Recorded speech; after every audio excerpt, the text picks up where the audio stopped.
po mga kababayan, ma'am sir. This is John, the Filipino channel ng inyo pong likod. So today is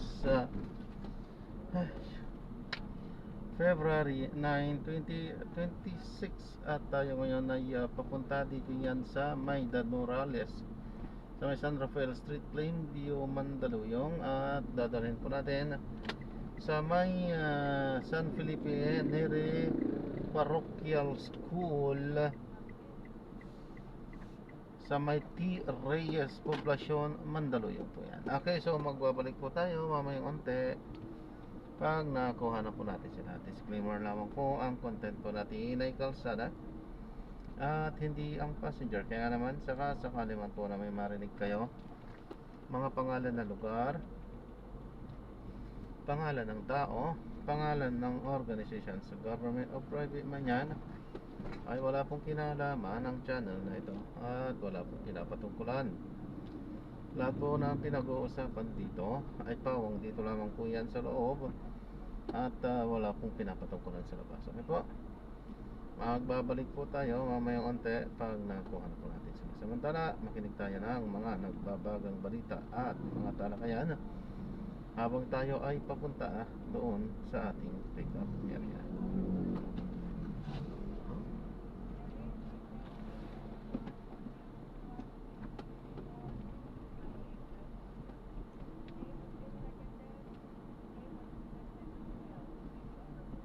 Samantala, makinig tayo ng mga nagbabagong balita to at talakayan. Those who are in favor of the motion, please raise your right hand. Madam Chair. Madam Chair, you don't need the motion. For the guidance of all the members of the committee, the motion is to approve the committee report with its accompanying resolution. Madam Chair, very important point of clarification.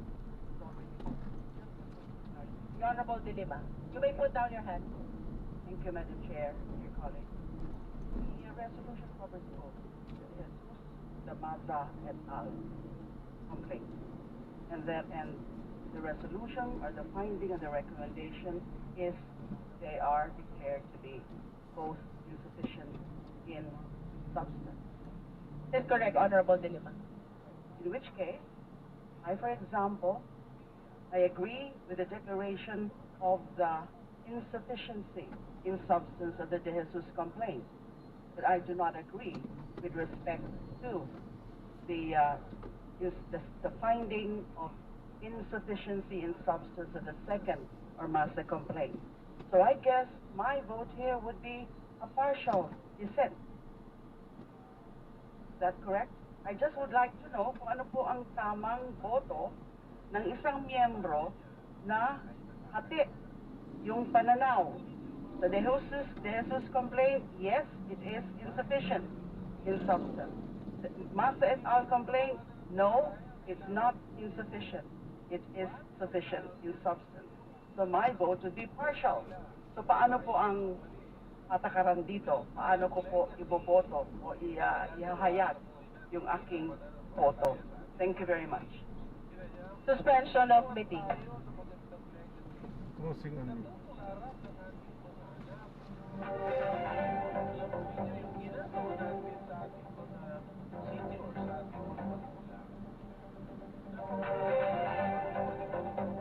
Okay, babalikan natin ang nagaganap na hearing ng Committee on Justice dyan sa lower house. Nagkaroon lang ng break dahil doon sa na-raise na motion ni Congresswoman De Lima. Kasi medyo hati ang kanyang yung malinaw naman ang inyong pagkakarinig.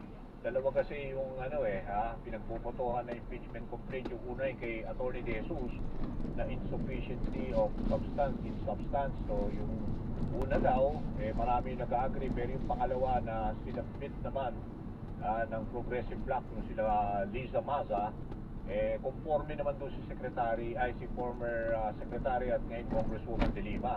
So ngayon nag-break muna, pero alamin natin kung pwedeng ang hatiin ang boto.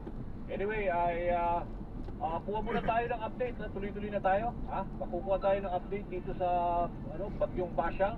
Makakausap na ho natin ang spokesperson ng Office of Civil Defense Dahil nga ang info nga sa atin ay 12 na ang latest na namatay dyan sa bagyong Pasyang at yung epekto ho ng shear line.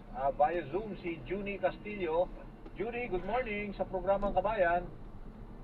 Magandang umaga, Sir Danny. Magandang umaga po sa ating mga tagapanood at tagapakinig. Okay, maraming salamat sa oras. Yung epekto nito, lalo na nung weekend, yung bagyong Basyang, actually Thursday, Friday pa, nanalasa na rin yan. Ano ho ba ang latest? Ilan na ho ba ang masasabi nating casualty? Kung sa casualty, Sir Danny, umabot na po ito, verify at validate kayo ng ating management of the dead and missing cluster. Ito po yung dalawa ng mga kababayan natin na sa kasuyang palad nga po na pinalad na makaligtas. And then meron naman po 36 na reported na injured and then wala na pong nawawala. Itong 12, Sir Danny, ito po ay from Cagayan de Oro City. Ito po yung dahil sa landslide, apat po doon isang pamilya. Dito na tayo? Umabot actually sa halos yung sa NRIMC na datos po, no, ang verified ay ito nga pong 579,000 nating mga kababayan na po nitong bagyong Basyang. Although mas, again, this is initial data, no, expect ko na mas tumaas pa ito. In fact, sa datos po ng DSWD na sila na rin ay nandito rin sa gumagawa din ng our data po, no, ay umabot na ito sa almost mahigit po 700,000 ng mga kababayan natin ng Amerika. Judy, for now, Lunes na ngayon, kamusta? Meron pa rin kasi yung epekto daw ng shear line. May mga pag-ulan pa ba sa mga areas at ano ba to, nagdudulot din ng pagbaha? Sir Danny, yung sa shear line naman po, yun naman po ay dito sa Southern Luzon. Meron po mga heavy rainfall warning ay ito nga pong mga probinsya po sa Bicol, no? Kasama dyan yung San Juanes, Albay, Sorsogon, Camarines Norte, Camarines Sur. Kasama na rin po yung Masbate. And then ganun din yung other provinces sa Luzon, Southern Luzon, no? Kasama dyan yung Quezon, no? Yung Calabarzon. No? In some of these areas, no? Kaya pinag-iingat po talaga yung ating mga kababayan dahil sa lalakas na ulan at saka sa maaari pong dulot nito na pagbaha at pagbubunan lupa. Sige po, thank you very much sa update, Judy, at nakukuha kami siyempre ng latest ulit mamaya probably dito sa DCM and Teleradio. Thank you. Maraming salamat po, Sir Danny. Okay, yan ho si Junie Castillo, siya ho ang spokesperson ng Office of Civil Defense, OCD. Ngayon naman, rumekta na ho tayo. Sana maganda yung signal niya. No? Makakausap natin si Governor Johnny Pimentel. Diyan naman sa Surigao del Sur. Alam ko, Governor, ay nagkukuha kayo ng feedback dyan sa isang landslide. Pwede mo pang malaman ang update si Danny Buenapeo. Yes, Danny, nagagalit ko lang dun sa area, kaya hindi nyo ako makontak.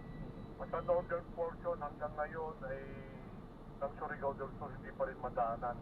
Dahil ang laki talaga ng landslide.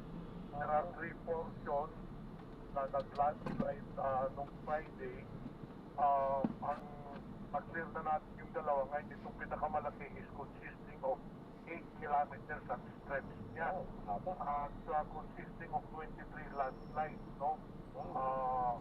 So, mula Friday, binubuno na namin to. Ngayon, Friday, Saturday, Sunday, hanggang ngayon, pero 2 kilometers pa lang ang nakiklear namin dahil halos buong bundok talaga ang landslide. In fact, meron tayong casualty, no? Natabunan yung isa, natabunan ng landslide, and then yung isa naman, nalunod. So, malaki yung pinsala, kaya gusto manawagan sa Presidente Marcos, malaki talaga ang pinsala ng nagawa ng Bagyong Basyang dito sa probinsya ng Surigao del Sur. Okay. So, yung pinapanggit nyo na 8 kilometers, yung pinaka-grabe ho, no? Yung stretch nung 8 kilometers na yan, nasabi nyo 23 landslides at tumama. Anong kalye ho ito? Nasabi nyo unpassable ngayon? National Highway yan. The National Highway connecting Surigao del Sur to the northern portion is the way papuntang Surigao del Norte. Pero cut-off ngayon, the only way is magtambon yung mga residents, no? This is between the municipality of Cortez and municipality of Sanusa. Yan ang medyo malaking problema natin. Okay. Tapos aside from the, ngayon pa lang nakikita na natin, Okay. yung 2 kilometers na na-clear natin, may damage na talaga ang concrete pavement. Okay. So malamang yan, kahit ma-clear namin, sooner or later, bibigay na rin yan. Okay, Gob, sandali lang ho, medyo bitawan ko lang kayo konti, pero siguro standby muna tayo kasi papasok lang natin at bubutuhan ako sa Justice Committee ng House tungkol dito sa Okay, no impeachment. problem. Sumama na lang kayo ulit. Sige, opo, maraming salamat ho, Governor Johnny Pimentel. Balikan ho natin ang nagaganap sa botohan sa Kamara sa House Committee on Justice. Naku, mahirap yan. Conclusions, but I still believe there are enough factual allegations as to pass the test of that stage, of this stage. So for me, we have the majority has prematurely dismissed the Mazda et al. Complaint at this stage of the proceedings, which is supposedly just the determination in substance of the complaint. So dissent and concur. Thank you, Madam Chair. The manifestation of the Honorable De Lima is duly noted. Now we shall announce the vote.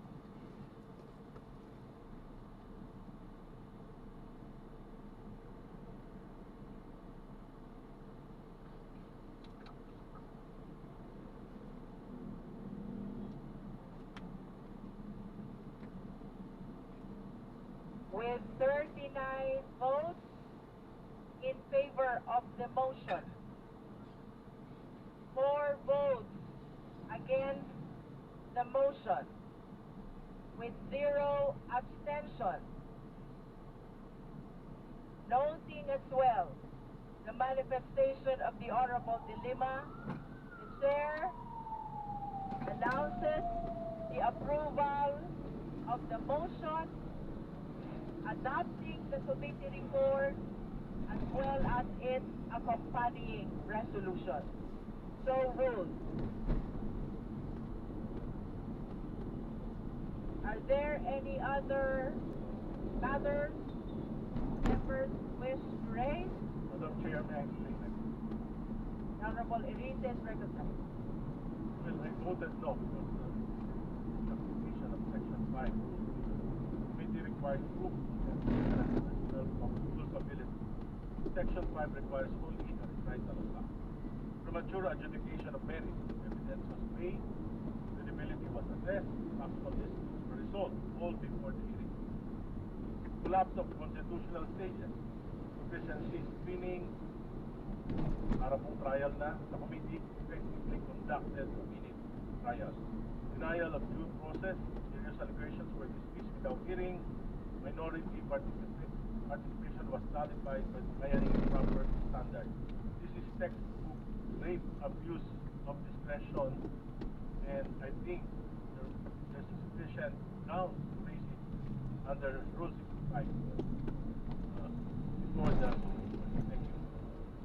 The manifestation is noted. If there are no other Okay, matters, nakausap naman natin sa linya na ho, si Pamela Vasquez na dito sa lower house. Pam,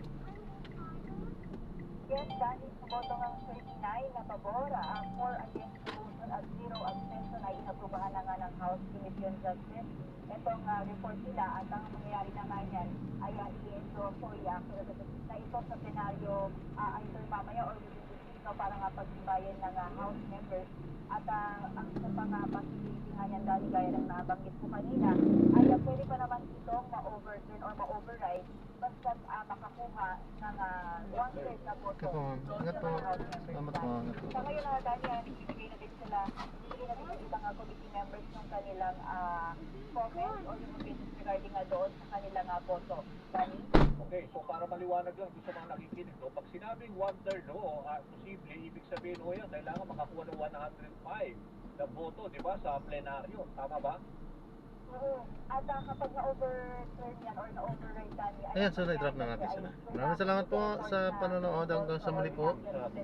Ingat at God bless. Paalam po. At ang House Committee on Justice ay